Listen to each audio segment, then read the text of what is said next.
Hello, everybody. Happy Friday and welcome to Bold Badass Business Owners, where we bring you the baddest and the boldest. And today I am really excited, you all, because we have in the house that gratitude guy, not just the gratitude guy, but that gratitude guy, David George Brooks, who has done over 1,800 videos that are on his YouTube channel and all over. He has spoken in many places. He's done like over 950 presentations, some on Zoom, some in person, travels widely, was recently, oh, this is exciting, you all. He was recently featured in Forbes.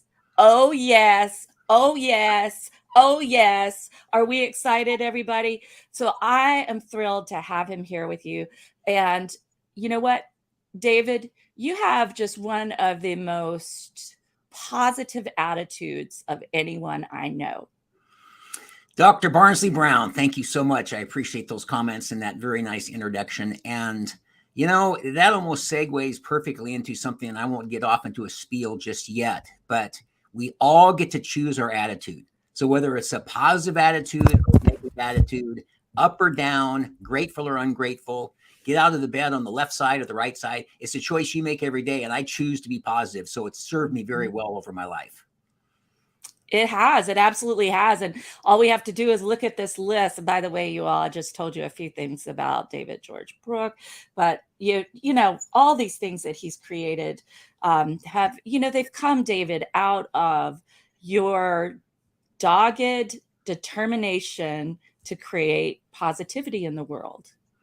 Yes, exactly. And I think when you look back on somebody's bio, it's interesting how people write bios rather, because they kind of highlight these different things in their life. But I think if you maybe wrote it from a different angle, you'd talk about some of the things you've overcome that really create maybe some of the resiliency and the staying power that people have. And you and I talked earlier offline, Dr. B, about people that have a like-minded mindset. And for me, there were a lot of tragedies. I mean, I had a lot of things that happened to me. My parents died when I was pretty young. My father took his own life. My mom died of cancer. Later, my wife passed away. So we have these different things. And again, we get to choose how we deal with those things. And one of the things that got me into gratitude was it's all about developing that mindset of focusing on what you have, your blessings in abundance, if you will, versus your lack. And it just puts a better spin on things, if you will, and is such a better way to live. And it's been very widely reported, 2 people go into the hospital with the same disease. The positive attitude lives, the negative attitude dies. So it can be life sustaining as well. So to me, it's a great attitude to have, and it's really helped me a lot. Absolutely. And the way you share that is so powerful, because so many people are, have these things that have happened to them that they'll talk about over and over and over again. And I always say, you've had that happen to you, but does it have you?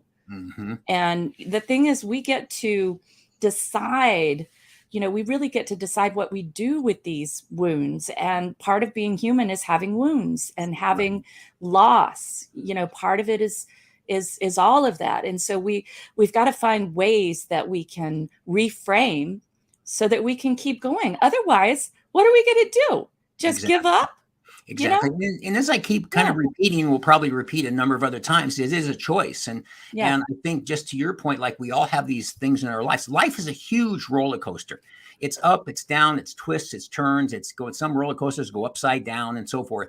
So that's kind of a good metaphor for life. And so do you want to be defined by the dips and the parts that is really low when you're feeling really bad? Or do you want to be defined by the heights that when you couldn't get better in life? And so it does give us this choice. And I think it's been said, for instance, like the example of driving a car.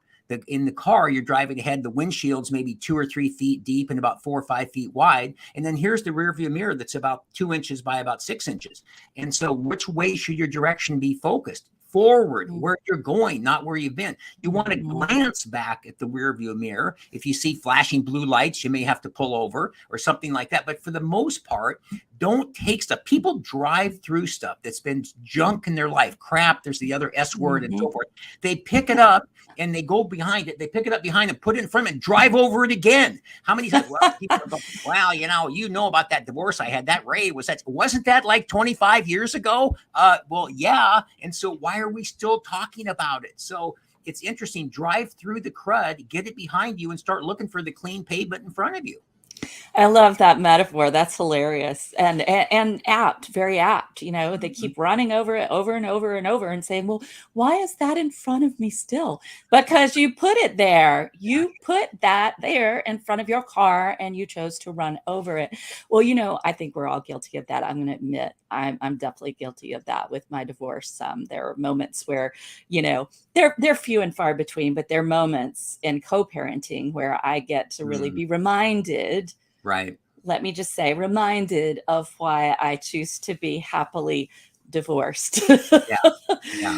You know, and that's just real. But let me ask you this. I just love that metaphor you just gave us, David. That is just incredible. And so many people are going, you know, saying, I'm going to go. They're going back to the past, but they're not just visiting. You know, if we go back, we can visit. We can visit for a minute and be reminded of things, but let's not go back and live there, you know? So how do people drive through that crud in their lives? Well, I think great question. And I think a lot of it is just an intention. And we'll talk about, as that gratitude guy, one of the center points of everything I do, or centerpieces, I should say, is my gratitude journal. And you're writing every single day, 5 to 10 minutes of what you're grateful for. So, you know, it's that whole thing about where your energy goes, your focus flows. And it's really, really true. And if you focus on all these good things, the other things kind of get further and further in your past. Don't ever forget to learn from them. Take the lessons from them along the way.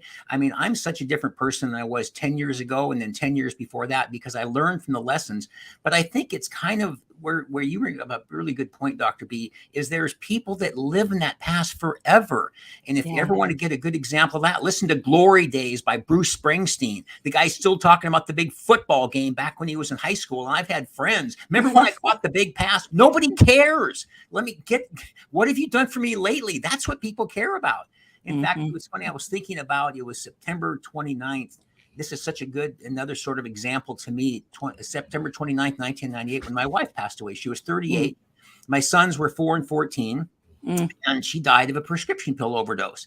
And it took me, I don't know, 3 or 4 or 5 years to really get back to my old self again, and going through different support groups and various things. But the reason I bring it up is that because so much of this is going to go back to that choice you make about who you are and who you see brushing your teeth in the morning.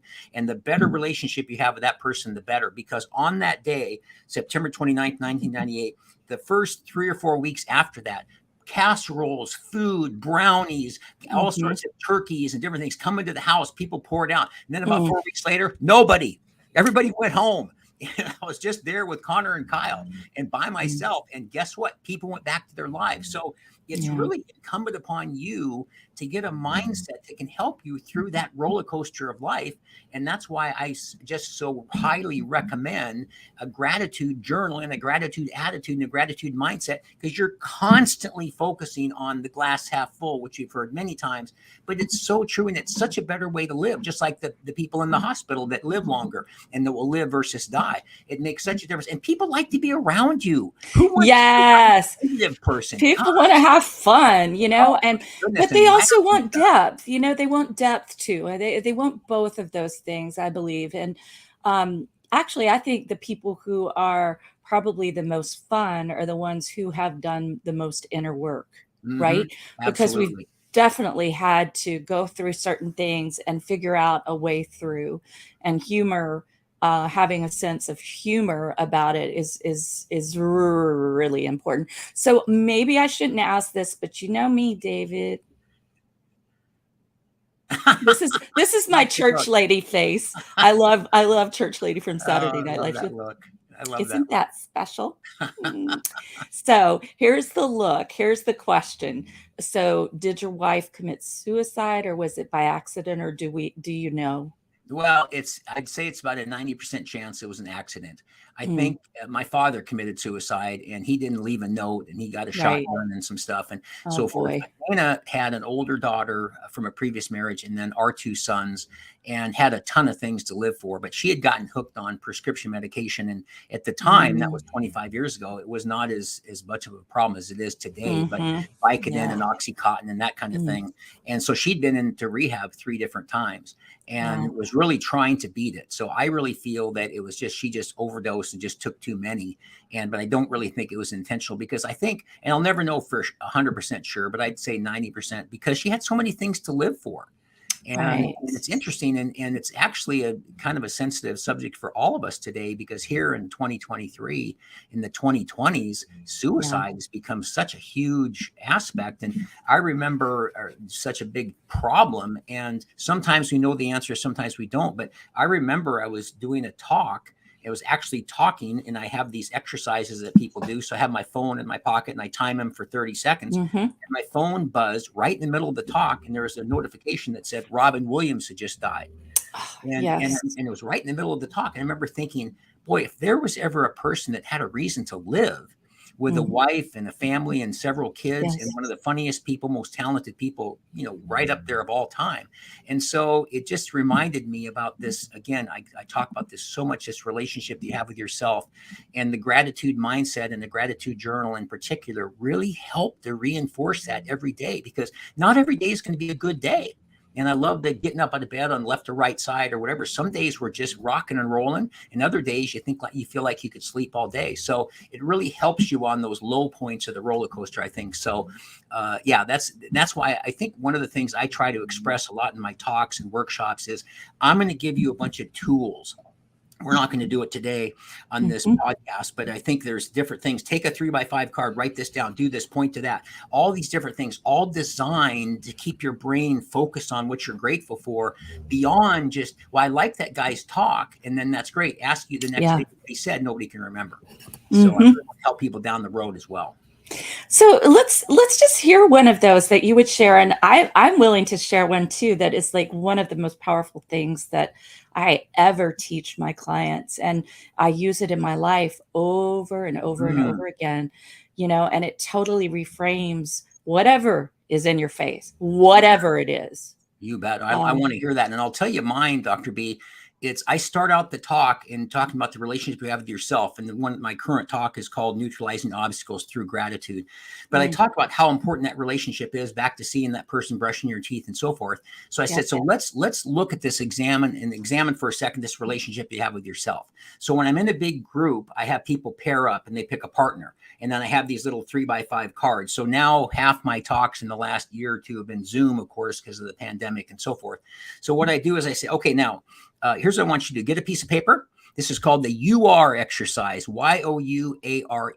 You are. So write down in your pad of paper, you are. And then once you do that, I'm going to give you 30 seconds. And I want you to pretend for the next 30 seconds, you are your biggest cheerleader. Your husband, your wife, your kids, your mom, your dad, your best friend, whoever thinks you are the cat's meow and the best person walking this earth. I want you to be them for 30 seconds. And I want you to write down as many things as you can, how they would describe you. You are funny. You are talented. You are creative. Whatever they would describe you, write as many things. So I give them 30 seconds. So they're all writing like crazy. And then at the end of 30 seconds, I say, okay, there, your time is up. I said, it took you 30 seconds to write down those 10 or 12 attributes. And now take another 2 or 3 seconds and read them again, and let them plant in your brain what they're saying about you. Read them 1, 2, 3, all the way down to 10. Now, by a thumbs up to the screen, how many people feel better about themselves? So everybody goes like this. And then I have a little from Staples, that was easy. And it's a little button. And it shows you how fast you can shift your mindset, feeling better about yourself because of how somebody else views you. And that's a whole other subject for a whole other time. Why we are so hard on ourselves, I will never understand. We beat the you-know-what out of ourselves. We say things to ourselves we'd never say to a friend. So now we have your biggest cheerleader talking about how talented and creative and wonderful you are, and this best friend and so forth. So the gratitude mindset helps do that. So that's an example. And then I tell them the gratitude tip is, when they're not in person, get a little 3x5 card, write all those things down, put it on your bulletin board, put it on your mirror, put it on your laptop, wherever it is, your desktop, so you can look at it on the days when you're not feeling that good and you'll feel better. And that's, I think, what it really is. It's, I haven't said this word yet, but it's so important to me. It's just a healthy coping mechanism. We all need healthy coping mechanism. My wife died of a very unhealthy coping mechanism. I've had a lot of friends die from drugs and alcohol and things. Those are just coping mechanisms they're using, but guess what? It can kill you. So this one is very helpful, and it can be, and it's so healthy on top of everything else. I love that. That is great. And all you need is a Post-it note or a 3x5 card. And I would say put that thing up on your mirror where you brush your teeth, hopefully at least twice a day. And you will, brush them teeth, and you will see it and be reminded. And, I have a version of that, David, that is called the rainy day file. And so I have everybody start a rainy day file, which is anytime somebody sends you a great email about thanking you for something you've done in your business, especially anytime you get a thank you card in the mail, that's more than just sort of a generic one. So happy to be working with you, that sort of thing. But anytime you get a genuine thank you card written to you, anytime you have an article written about you, you're mentioned positively, print that shit out. Yeah, I said the word, print the shit out, print that shit out. We're trying to be really nice. You've said crap twice. You can really say the word shit. It's okay.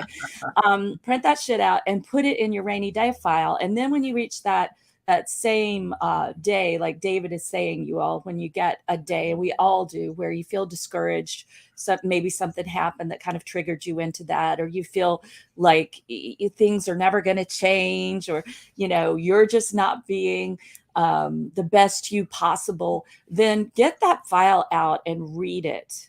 Read it and be reminded of the impact that you make on people's lives. And that impact does not have to be the size of a planet. Exactly. And it's so important too. I have, mine is called, I'm looking right at it over there. It's a yellow notebook. It's called Heartwarming Emails and Notes.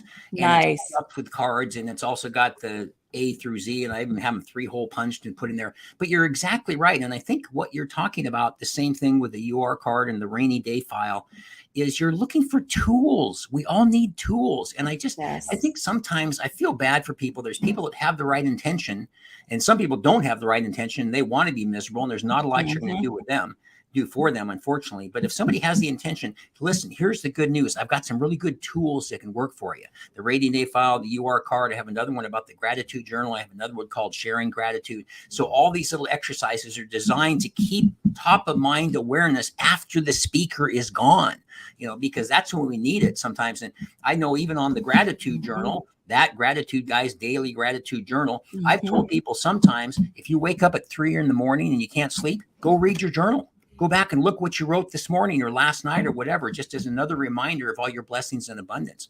So any of those things are just really great tools, because as you said, none of us none of us stay on track the whole time. It's just this constant, I'm a pilot. I've flown for a long time, and I use a lot of things like a daily checklist. I have something called the Power Hour. I mentioned that offline. But I think another term I use a lot, which was taught to me the very first day I learned how to fly, is it's called minor course corrections. You're never flying in a straight line. You're always off course. So I live in Seattle. So if I want to fly down to Portland, I'm always going east and going west, but I've got to keep making those corrections to get to Portland. So it's the same thing with your life, is you're making these constant minor course corrections to stay on course, and nobody gets to walk that straight line, because that's just not how life works. Yeah, I love the whole thing about the course corrections with planes. It's just such a great metaphor. And another thing that happened for me flying, I took my first flight lesson a few years ago. Oh, neat. It was neat. It was amazing. And this little 2-seater, and my flight instructor was there. This was a gift I gave myself for my birthday. And I think it was for my 50th birthday, actually. And so we were up there, and I was excited. I wasn't really afraid. I was just excited to be flying. And he said, okay, now really the plane has got it, and so you could just take your hands off the controls. And I was like, are you kidding me? And he said, yeah, take your hands off the controls. It's the plane is at a point where you can do that. And so I did. And I was like, oh, wow, look, Mom, no hands. Gives whole new meaning to that. But the idea of when we get a momentum going in a certain direction, that we can ease up a little bit. We can ease up a little bit in terms of trying to control, right? And I certainly have been a person who's tried to control a lot, probably because of a crazy childhood, right? Growing up and trying to control. And I think we can overcompensate that way. Actually, I think a lot of us who are entrepreneurs, guess why we become entrepreneurs? Because we like to control. We want to control our destiny. We want to control how much we make. We want to control who we work with. And it's interesting. I was trying to think as you said that the term that I believe was used is that the plane is coordinated.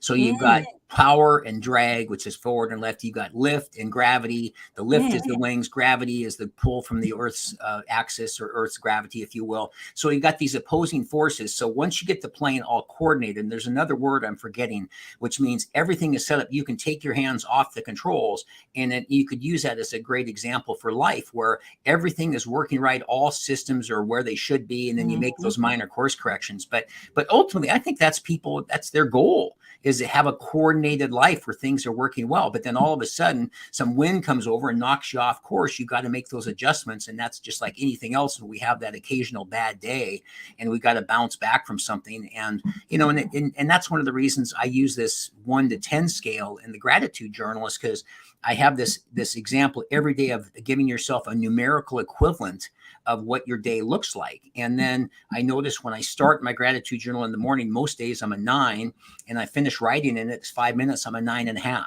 And then there's other days I've had really bad things happen. I'm a 6 or a 7 or something's wrong. And I get into that journal and it helps bring me back up there. So you're kind of taking your temperature on a regular basis. And the important thing is, how can you keep that temperature in the 8, 9, or 10 range most of the time? Because let's face it, it's more fun. Who wants to, again, be somebody who's a downer all the time? So any little tricks or tools you can do to help with that really make a difference.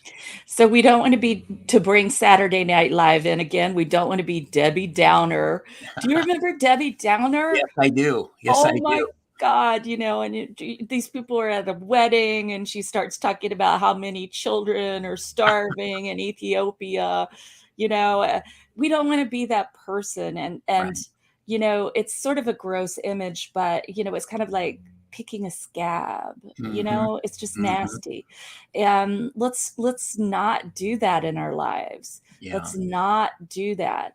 So this is about you, and I do have this really cool way that people can reframe something.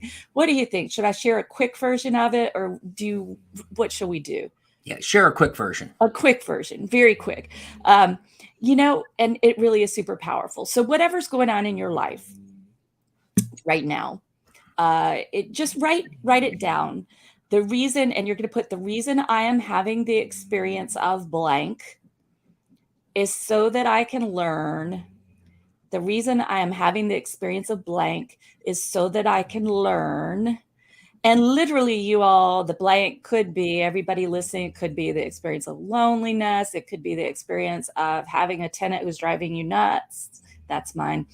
It could be the experience of having a health challenge. It could be the experience of going through divorce. Any experience can go there, or even a feeling. The reason I'm having the experience of feeling not good enough is so that I can learn. And then what you do is you just simply make a list of at least 12 things. And you can go beyond that if you want. And they must be positive things that you're learning. So the reason I'm having the experience of, let's just do this one, loneliness, because I think a lot of people are right now, still post-pandemic. So how about we do that one? Let's do it together. David, what do you say? That sounds good. And I really like that. And it kind of reminds me of something I found, gosh, I guess now it'd be 15 years ago, 20 years ago, but was the Steve Jobs commencement speech about connecting the dots backwards. And you can look back, and I like that. The reason I'm having this experience is so I can learn this. And then here's 12 things I can learn that are positive. And one of the biggest things on any of those things is just getting educated. We've all been around lifelong learners, and we've all been around know-it-alls. Nobody likes know-it-alls. And I always think too, and I always laugh kind of on a lot of the different calls that you and I are on, networking calls and things, is I've always got the pad making all my notes, and I'll condense them later and so forth. And there's some people that are just like this whole time. Like, oh, don't you want to write? Why are they there? Don't you want to write anything down? There's some good stuff here. Yeah. And like, I have, if I showed you my piles of yellow paper, I use yellow paper too. Yeah, and and I do eventually file them, but I like to read back through them. That's one of the things I love to do, is just read back through them, several times, and just absorb as much as I can. Yes. Like really engage. So you all, if we were doing that one, the reason I'm having the experience of loneliness is so that I can learn. And one thing I would say for sure is what makes me happy. Right. What makes me happy. And that, basically, like, what makes me happy in my life. Right. And so that I can learn that we get connected to others through our feelings of loneliness. It's a motivator to actually reach out, so that I can learn to reach out. And it's so interesting, because that's one of the things I've noticed I've kind of evolved to with people. There's all people we talk to on a regular basis, and then every year or two or whatever it might be, different types of associations. But one of my favorite questions now, if not my most favorite, is, are you happy? And if the person's happy, well, tell me why. That's fantastic. And if they're not, okay, well, I'm sorry to hear that. What are you doing about it? Tell me some of the steps you're taking. So what can we learn? And I think that's one of the reasons why I focus so much on one of the things of the reason I'm having this episode is so I can learn blank, is anything that reinforces your relationship with yourself is just the best. And I noticed the other day with all those videos, there come something called the trolls. In fact, I decided I finally must be successful, and I have enough trolls now that say all these nasty things. The haters.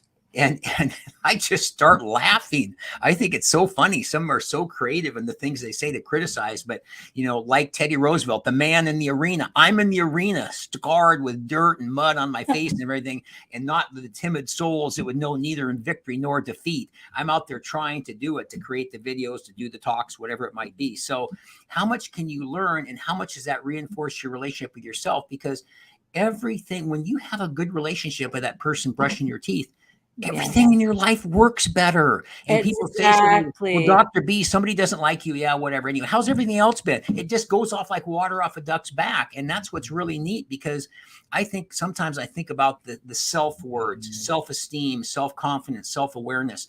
And some of the people that I've noticed in my life, in fact, maybe the majority, the people that act out and behave in the worst ways, in many ways, just don't have self-confidence. They have a poor self-image. They don't have good self-esteem. And so they, you probably know, I have a jet airplane, or I fly this, or I do this, or where they're just, I used to look at people and go, are you trying to impress you or me? Because I'm not impressed. I hope you're having a conversation with yourself, but it's such and for me, being on the planet, as I always say, 7 decades, I mean, you learn a lot if you pay attention to the lessons.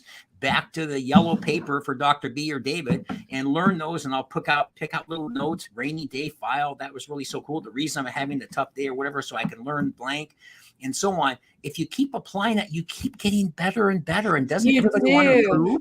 And it's a muscle. Gratitude is a muscle. Absolutely. Living positively is a muscle, you all. I mean, you don't go to the gym the first time and suddenly your buff is all get out. It just doesn't happen.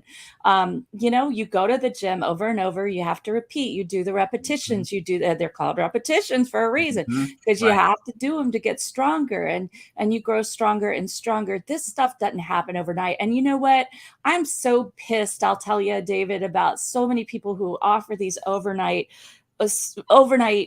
quote unquote transformations. And truthfully, transformation is, look at the word formation. All right.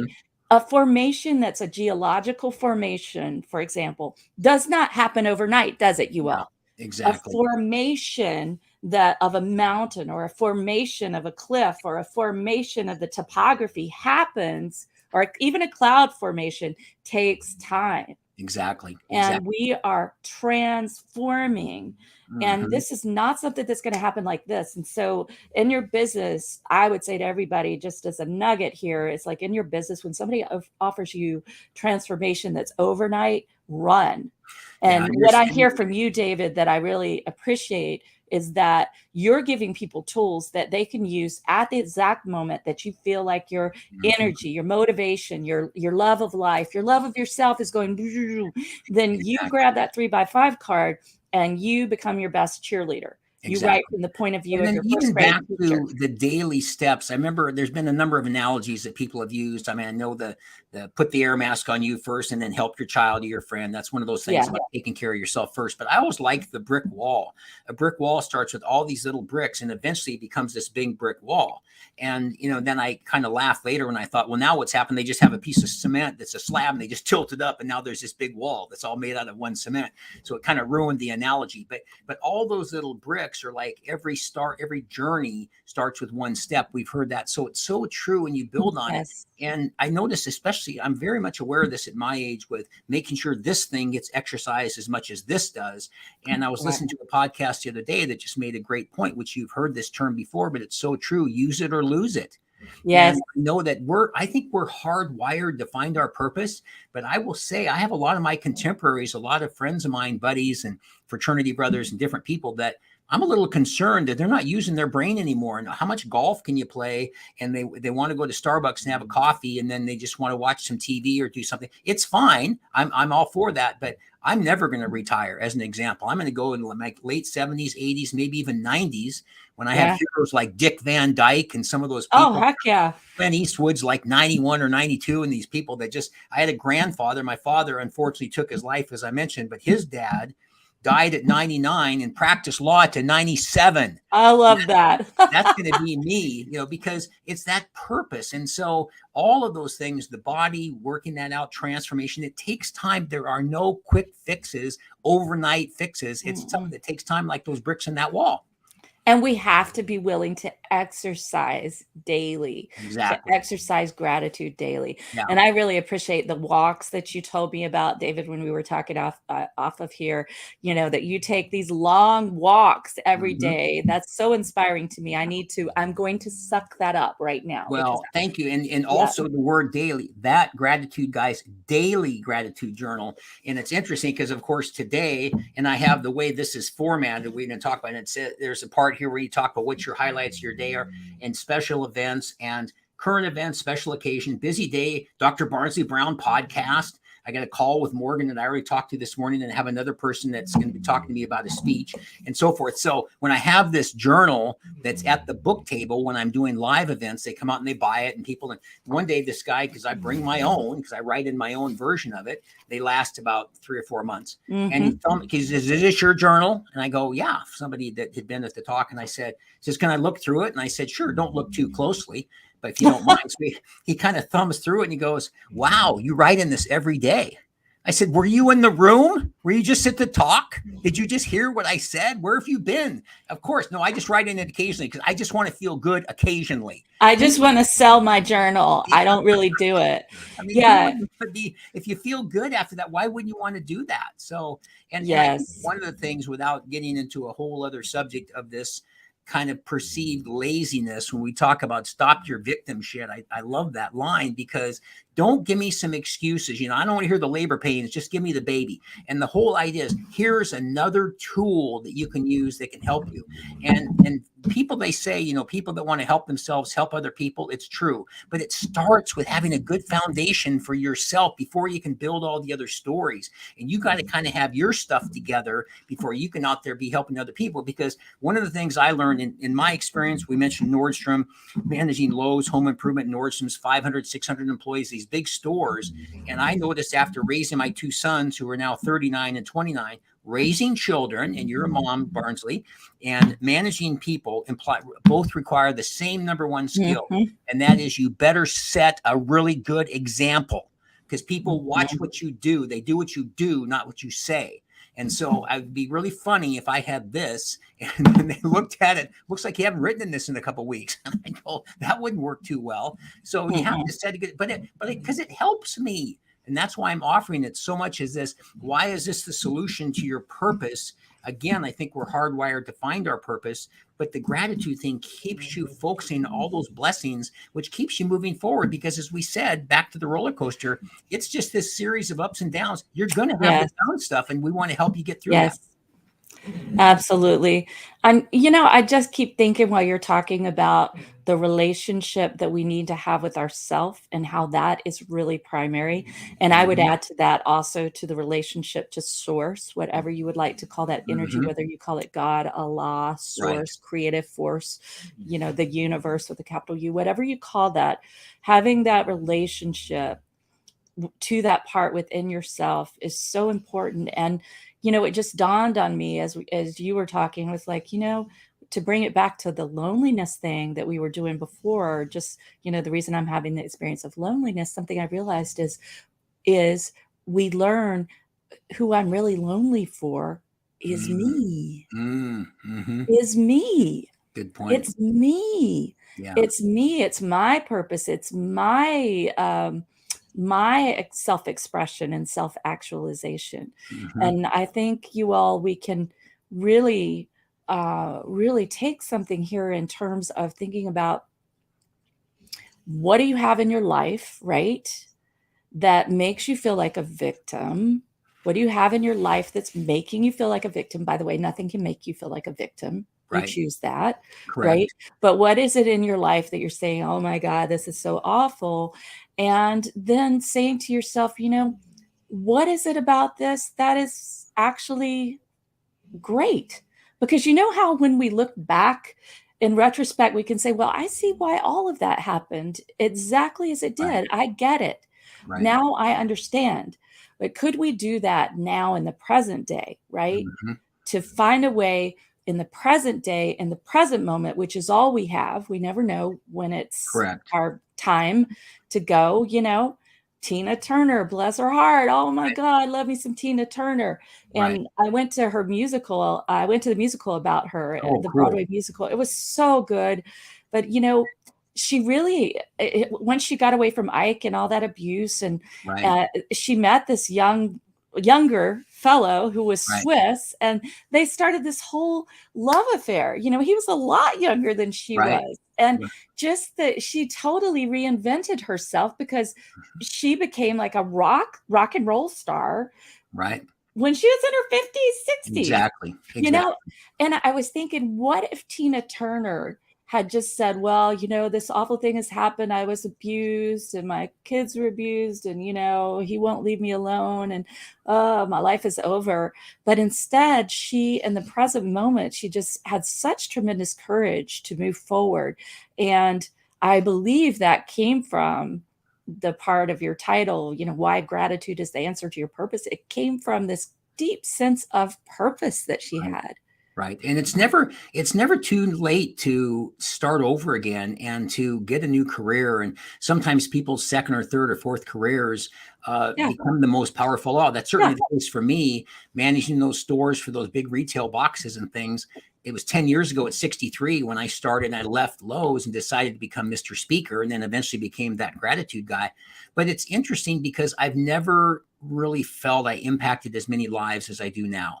And back to that rainy day file and the notebook, heartwarming emails and all, it's just stuff where you changed my life and you made such a big difference. And but I think it's important. I'm a big fan of that Steve Jobs commencement speech, and it's about 14 minutes long. It's 2005 in Stanford. And he does say you can connect the dots backwards, but he also says you have to trust that the dots will connect when you go forward. And then I can look back right now on this date. I can look back and remember when I first met you, which is because I met Suzanne, which is because, and I could go back 17 people back to a call 2 or 3 years ago. This is the reason I'm sitting here talking to you today. And it's chilling because it's so cool, but you have to trust that they will connect.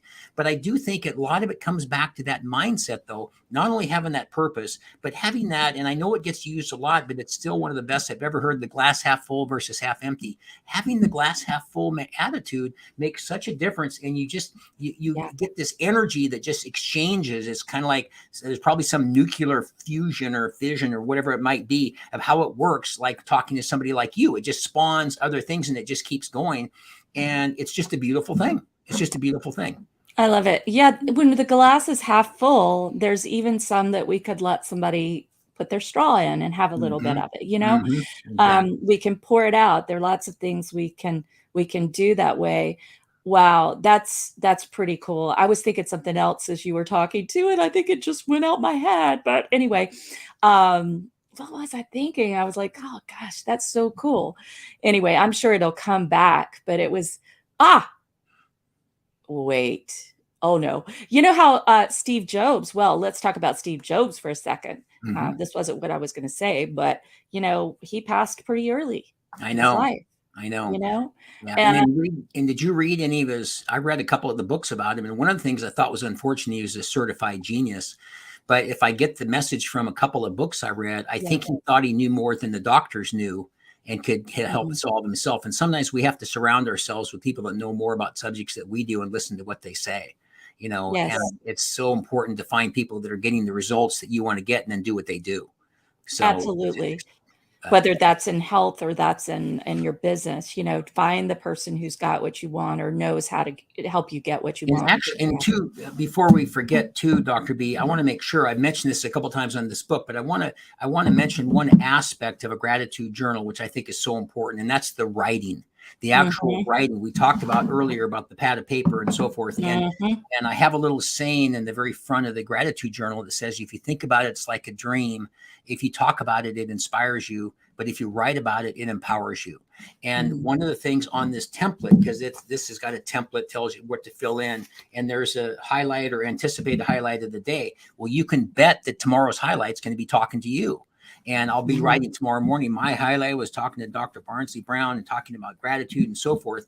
And there's something about planting it in your brain when you write down, I am so grateful for my health, for my two sons. Writing it, they've proven it over and over again. And this keyboard is good. It's not bad, but there's nothing like this little thing called a pen and this thing called a piece of paper, or in this case, the journal. And it just plants it. And that's what you really want to do, because you want to get this brain of ours. We got all this information, but we want to plant it in there firmly so that we can access it later. It's what Tony Robbins calls anchoring. Of course, he does it with, your physiology. To change your physiology, you have some sort of, great pose you strike, like, yes! Yeah, Or, that's a good point. But anchoring it, I'm totally with you. Anchoring it with the pen and the actual movement, anchoring it in your body through the act of writing on paper, I think is very important. And actually, I will admit, David, that a lot of my books and so forth, I dictate them. I do, but I'm writing some children's books, and I handwrite those, and then I take what I've handwritten and I dictate it into the computer. It's a different process, and like my handwriting changes when I'm talking in the voice of the characters who are younger. It changes. So there are ways that I think we don't quite understand all of that, but the act of physically writing is very important. Okay, so I remember what I was going to say. Great. Thank goodness. Follow the breadcrumbs of joy in your life. That is something that I believe it's one of these fundamental things to me, is follow the breadcrumbs of joy in your life. What gives you joy?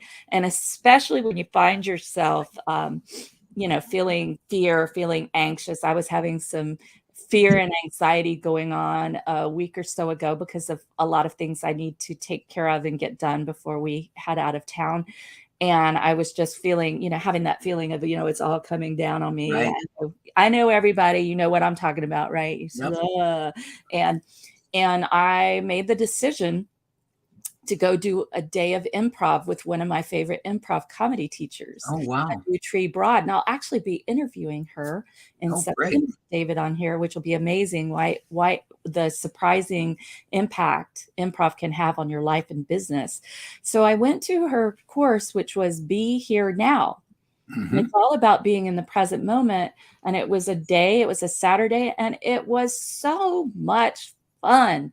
We just got to play, and then we had lunch, and guess what? I think, have a client come out of it. Oh, nice. But it was just exactly what my spirit needed. And so there are moments, you all, when, you're kind of lugging slogging it out, right? And things feel hard, right? And those are the moments, to come back to what we talked about with the gym. You do the repetitions, but then you take a rest. Mm-hmm. All right. You take a rest so your body actually can come back to the exercise and be even stronger. But take a rest. And it's true. We talked about some of the tools we had in the rainy day file, and I'd use the UR card and the gratitude journal and so forth. And we're looking for tools, and as well as follow the breadcrumbs of life. I think that it's just anything that helps us to get focused. There's going to be those days. I would tell people the gratitude journal, and if you've done all these things, so I'm just having such a negative day, I'm just in such a downer mood, as you said, Dr. B, I'm overwhelmed, or whatever it might be. And I said, okay, so did you write in the gratitude journal? Did you drink your water? Did you get your stretching in? Did you do your meditation for 10 or 15 minutes? Did you get some form of exercise? Did you hang out with positive people? Did you get a good night of sleep? Did you have some proper nutrition? Those 8 or 10 or 12 things. And if somebody says, yes, I did all those things, I go, well, okay. You know what your goal may be? Just get to tomorrow. It may just be one of those days that's just not going to work. It's okay. Hopefully, I'll tell you what I would say, David. I'd say, did you take a nap? Go take a nap. Yeah, exactly. That's a great reset. It might reset the reset button, like on the computer. Yeah, maybe you're just tired. There's that acronym: hungry, angry, lonely, tired, right. HALT. I love that acronym. Are you hungry, angry, lonely, or tired? And you can add an S to it, which can be scared. Yeah. So are you hungry, angry, lonely, tired, or scared? If any of those things are going on, it's time to follow the breadcrumbs of joy. Exactly. And that joy could be that you have a cup of hot chocolate with marshmallows in it. That joy could be playing with your dog. That joy could be going out in your yard and planting something. Exactly. It doesn't half the battle to me is identifying it. Just identifying it. It's HALTS. It's just one of those things: hungry, angry, lonely, tired, or scared. Because what happens is there's people that go around just oblivious to everything, and they don't even know what's going on. So if you identify it, then you can say, okay, now what are some of my tricks I can do, the different tools, the things I've learned, or whatever, to help with that? Because it's just, nobody has this perfect ride through life where it's all up or all down. It's always, again, that roller coaster. And so I think anything that we can take away, and I'm just looking at some of my notes, and then follow the breadcrumbs of life and of joy. Thank you. And and the reason that was interesting is this one call I had with this friend of mine today. I said, he's getting married, met a gal, and he's getting married. And he goes, she's just the most joyful person I've ever met. And I said, you can't say it any better than that. And that's just so important. So, and I guess the other thing too, I've thought about this at the risk of sometimes sounding negative, which is very rare for me, but I just don't like it when people say, you don't understand. And I said, well, let me help you something. No, you don't understand. Because to me, the minute somebody says you don't understand, here comes an excuse. They're going to tell you why this doesn't work. And I would much rather say, well, tell me some of the things that can work for me. And they're going, those are great points. How can I be more joyful? We'll do this. I mean, like, no matter what mood I'm in that gratitude journal, every time I write in, it's just 5 or 6 minutes, I'm always in a better mood. It doesn't matter if I'm already off the charts, or my favorite when I'm a 10 is when I get a standing ovation. I walk off the audience and they're all clapping and standing and everything. And I think, gosh, that doesn't get any better than this.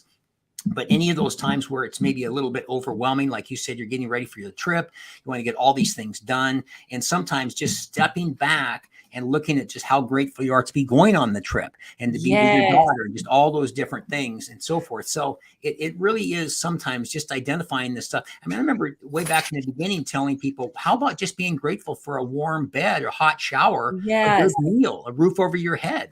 I mean, we get caught up and we forget about those things. And so sometimes going back to basics can really help too. And I really think that in the United States, every human being here should be required to go do volunteer work in a developing nation at least once in your life. I know I've done it several times, a number of times. And the first time was in Zimbabwe. Wow. With Operation Crossroads Africa. And I remember we didn't have running water. We had like a little sponge bath once a week, and we were doing manual labor, actually. And I remember coming back to New York, and I was wearing all African garb because I had traded everything I owned. Oh, wow. Basically, which was really cool. And then I remember taking a shower, and I was in the shower like 35 or 40 minutes just enjoying. Normally I wouldn't do that at all. Exactly. Because I wouldn't want to waste water, but I was like, oh God, this water feels so good. And yes, we have it so good in terms of material wealth in this country. We could have a different discussion about spiritual poverty, because we have a lot of that too. Loneliness, the epidemic of loneliness, the epidemic of suicide, which we talked about earlier. These are things that show us that there's something not right in the heart of the United States in many ways. We've really got to create connection with ourselves and others. This is really essential, and purpose, because when we have purpose, we continue on, we continue on no matter what. We find a way. And we said earlier too, if you want to help yourself, help other people. And Yes. look at that experience in Africa for you and so forth. And when I think about stop your victimship, why gratitude is the answer. Gratitude forces you, helps you to focus on, again, I've said it several times, your blessings in abundance, the warm shower, the warm bed, the roof over your head, the hot meal, whatever it might be. And it's so helpful because it's so easy to go down this other track. And in fact, one of the things is it's a separate topic for another, episode, if you will, but just the whole drug problem. But it's really just people looking for a way to cope. And it's like, I can go do the hard work, or I can take this pill or snort this powder or whatever it is. And now I feel great. But what they don't know is that that type of coping mechanism has deadly consequences, can ruin lives and kill people and ruin bank accounts and families and all that kind of thing. So I don't really get judgmental about people with drugs. I just say, I've got an alternative that you can really help. And it's, again, as I said earlier, it's a very healthy coping mechanism because we all need that. And it's just can be something that can be life-changing. Yeah, I love that. So you've given us so much, David, to work with here. Techniques, strategies we can use, things to ponder, like, am I connected with myself? Are you connected with yourself? Those of you who are watching, check in for a second. Just take a deep breath. Are you connected with yourself? Are you giving yourself joy in your life? Are you just slogging it out, sort of slave driving yourself? Are you taking time to savor the moments that you have? And, I don't know about you, David, but I've had several friends. I was just thinking about this earlier who died recently, and one was my high school dear friend who I even went to the prom with, and just several friends who died, in their 50s. And I'm thinking, wow. And of course, my brother died a couple of years ago, and he was just shy of 57 at that time. And I believe that we think that we are going to continue forever and ever. And what I would say, you all, is a life without regret. Where does a life without regret start? It starts by knowing what you want. Yeah. And it starts by knowing what gives you joy. And it also starts by giving to others. Yeah. It starts by giving to others. And those moments when you find yourself down, and we all get there, we all have it. No matter how positive you are, it is a part of life. Stuff happens, shit happens in life. And we watch shit or we hear shit that is really painful to hear, that's done to people, for example, that people do to other people or do to animals. We hear stuff, y'all. And how can we maintain gratitude in that? How do we maintain gratitude? What do you think, David? Give us some parting wisdom. You bet. It's never too late to course correct. And I've used that example, minor course corrections with flying, but it's never too late to change course. And you're flying, let's go to a different town or a different city. So you get a whole different heading, you go a different direction. It's never too late. I don't know where. I'm very grateful for just the impetus that I had to leave a career in retail to go and decide I'd wanted to be a speaker when I was 19 after I did a talk at a high school. And 45 years later, I still hadn't done it. And so I'm managing a Lowe's home improvement store, as I mentioned earlier, and I come home December 26, 2013. And my 17-year-old son, Connor, is now 29, was sitting on the couch and he goes, "What are you doing home?" And I said, "I quit." And he goes, "You quit working at Lowe's?" And I said, "Yeah." "You quit being a store manager?" And I said, "Yeah." He goes, "Well, what are you going to do now?" And I said, "Well, I'm going to be a speaker."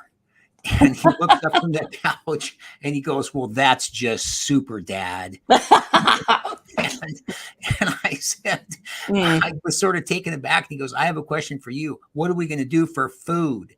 And I just went, "Well, don't worry, we'll get it somehow." But really follow those dreams. And the biggest thing that I would leave with people, if they heard nothing else, is with all the things that we've talked about today. And thank you again so much, Dr. B, for inviting me.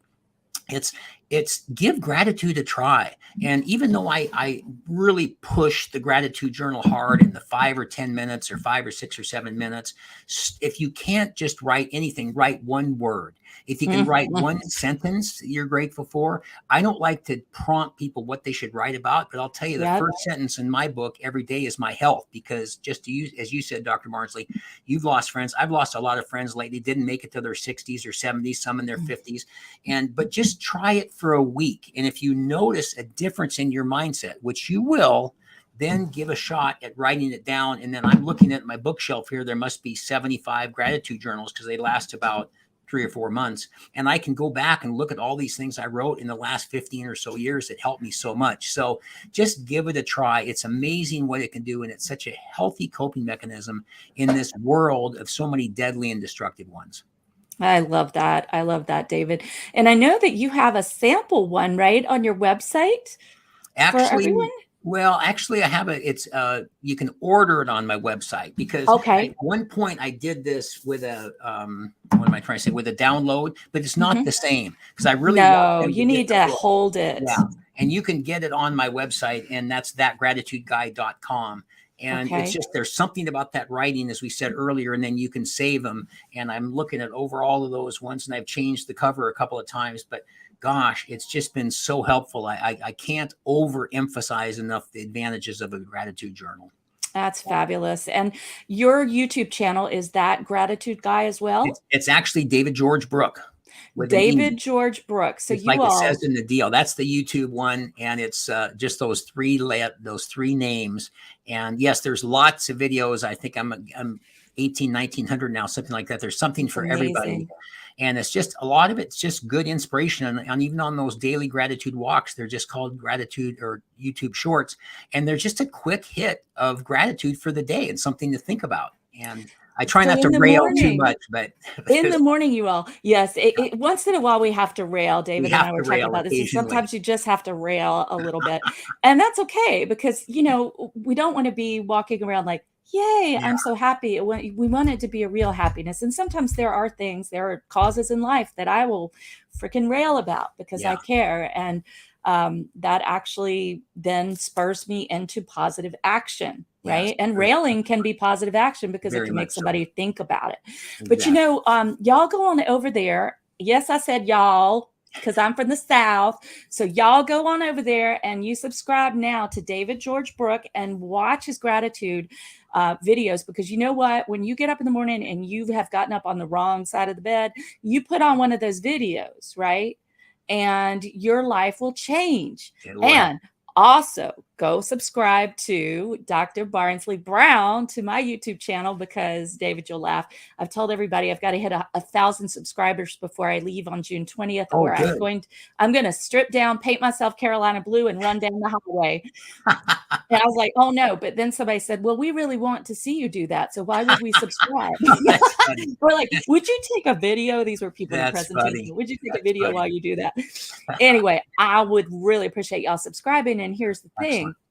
4:30 Eastern every Friday, you will have an incredible guest to hear on the Bold Badass Business Owner Show, such as David, somebody who brings so much value and so much heart, which you do, David. You bring value, you bring heart, and you bring practicality, which I really appreciate. Because none of this matters unless someone actually takes some action. So y'all do that. Go subscribe, get your gratitude journal at thatgratitudeguy.com. Is that right? Correct. That's correct. And subscribe to my channel, and please share, like and share, love and share this video, and spread the word, because I guarantee you will be a hero. You will share this with someone who maybe is really having a hard time in their business or their life, And something that we say today, and the fact that we could sit here and just be real about the fact that life does life on us sometimes. And we get to have ways that we cope that are positive, that are life nurturing instead of sabotaging. The fact that we can sit here and share this with you really gives you a responsibility too, and that is to share it with others.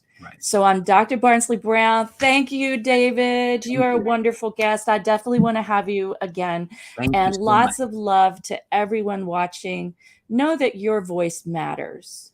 You matter. Your voice matters. There's no one else just like you.